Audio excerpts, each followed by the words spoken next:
Okay, so we're going to show you how to trim a brisket here today. And really, I'm going to divide this into a two-step process where we're going to make a triangular cut on this section of fat on the top. And then we'll trim off just a small portion of the fat on the bottom layer. So starting with the top, you want to be careful with this. It's kind of an awkward cut. But you just kind of dig right in and go about straight down. Maybe about halfway along the brisket. You can kind of see where the fat ends.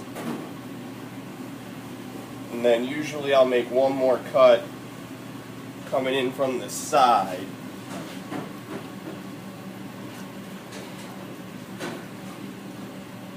And you can kind of see where it's supposed to come off, where the layer of fat turns into meat. You can see you got all the white fat off.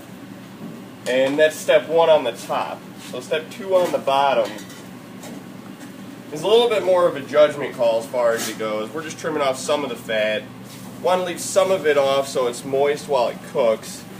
This one's already got some of the fat trimmed down all the way, so we don't want to trim it down too far. I'm just going to kind of take a look and see where the high points of the fat are, these big ridges. And trim it down, like Franklin says, about a 1/4 inch of fat left on.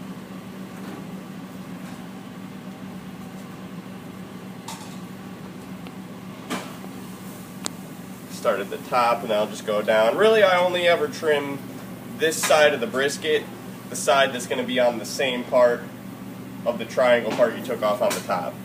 This side will always, it's got your burnt end, and it's not going to be as fatty here as it is on this side. So I'd really just worry about this half of the brisket and just go straight down.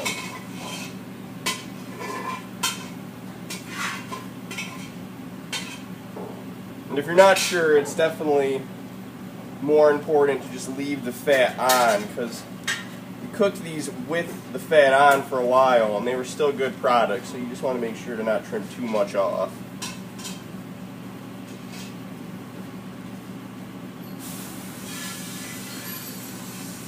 And you could do this for 20 minutes or 5 minutes. I'd probably recommend closer to the 5 minutes, but it's definitely one of those tasks where you could sit here and be meticulous with it.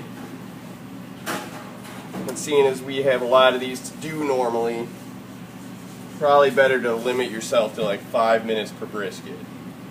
And again, when in doubt, you feel like don't trim, better to leave too much fat on than take too much fat off.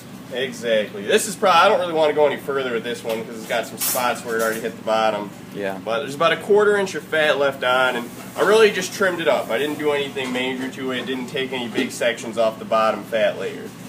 Now just a quick recap. Triangle cut to take off the top layer here. And then just trim it straight along on the one side of it, straight downward. And now I'm just going to rub it up and it'll be ready to cook. And when we cook it, we want to make sure the fat side goes up so it keeps that moist fat dripping into the meat. You don't want to apply too much rub either, just enough to kind of cover it.